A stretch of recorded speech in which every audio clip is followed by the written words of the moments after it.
Hi everyone, I'm Dale Smith, aka Journo Dale, and we're here to talk about Canadian politics.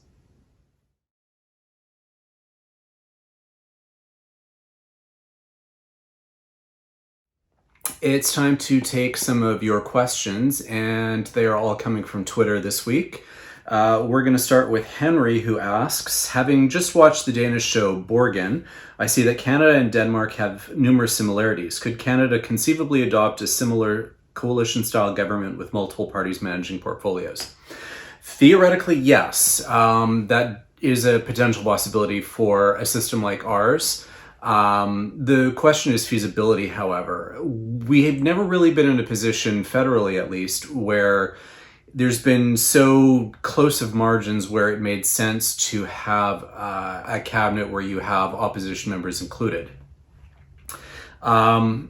We've come close provincially, most recently with the supply and confidence agreement that BC had with their the NDP government in that province had with the provincial Greens, but it wasn't actually cabinet positions, but it was an agreement to kind of have that going on. Part of the problem with multi-party coalitions is cabinet solidarity and cabinet solidarity and the secrecy that goes around it. And that can be very difficult to manage in multi-party coalitions because then everyone who is at the table can't share things with the other members of their party, and that can be uncomfortable or difficult politically, particularly if there's something scandalous going on or something that is very sensitive and politically sensitive. So that's kind of one of those things that's difficult to manage. And also we saw what happened in the UK when the Lib Dems had a coalition with the Conservatives there in the David Cameron years. And afterward, that did not do well for the Lib Dems, and they got pretty much wiped out electorally afterward and have not really recovered since. So there's problems politically with how that kind of plays out here. Denmark, because they've got a proportional representation system that produces a lot of small party wins, it makes it easier for them to have a rationale for doing so because you can't get a majority of the seats under most circumstances. So that's kind of why it happens.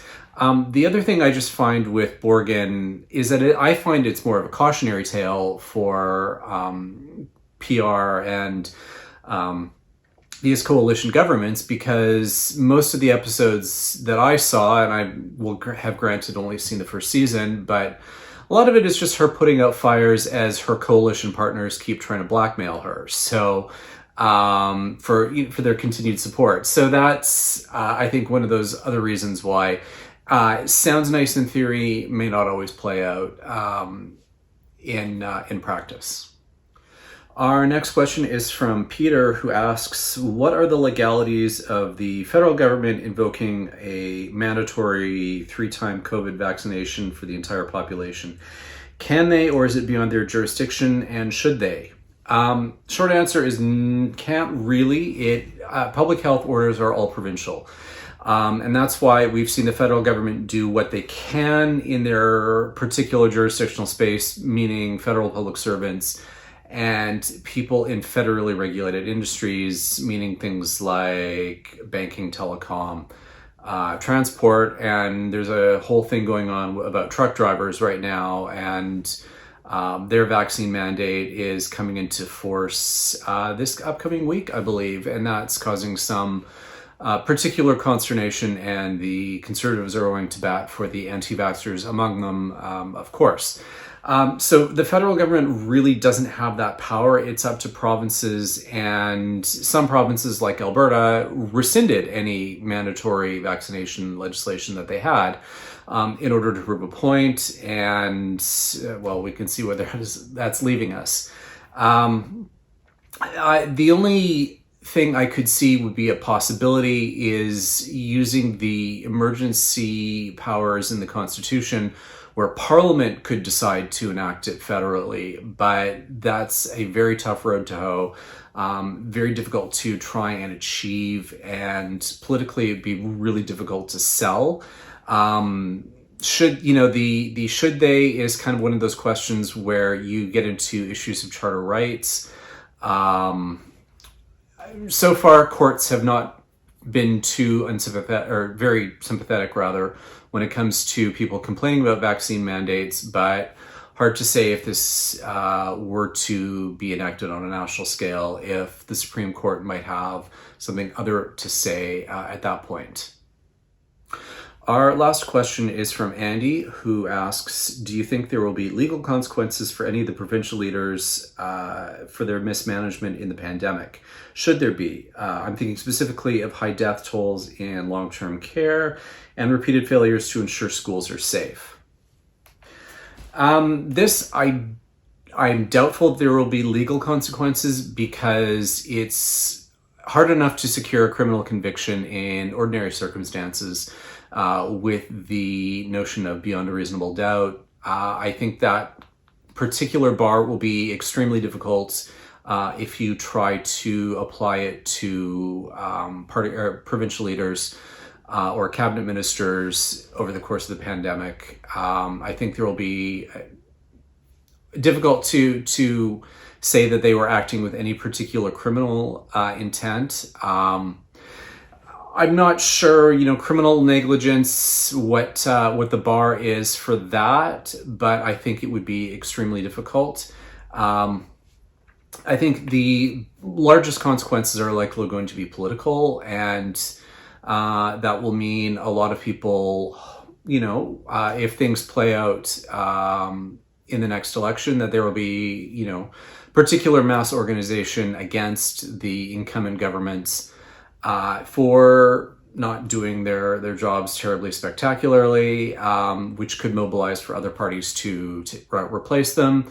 But that's also going to rely on those other parties being organized enough to actually ensure that happens. So legal consequences are a very fraught thing. The only thing I can think of would be for a future government to perhaps appoint some kind of a special prosecutor to look into the matter and see if it would be appropriate for charges to be laid. But again, it's very difficult for a government to kind of be held criminally liable for that. I think we will see a lot more in the way of lawsuits. I know in certain provinces, there's already class action lawsuits going ahead. And in Ontario, because the government here had made changes to the class action legislation, which makes it more difficult, I think we're going to see instead something like mass action lawsuits, where you get a lot of people basically suing the place, with the numerous people all suing the same establishments or organizations in kind of en masse, which is slightly different from a class action and could tie up courts for a while. But I think that's something we are more likely to see than we are with any kind of particular criminal prosecution around that.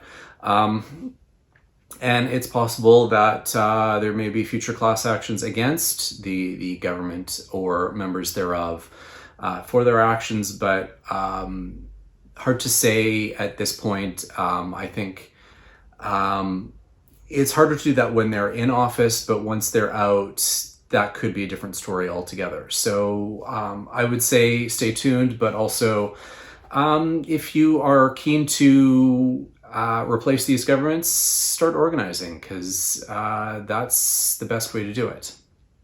And that is everything for this week. Join us again next week for some more Canadian politics. I'm Dale Smith. That's at journo_Dale on Twitter. And don't forget to like the video, share, subscribe, and support us on Patreon. Thanks, everyone.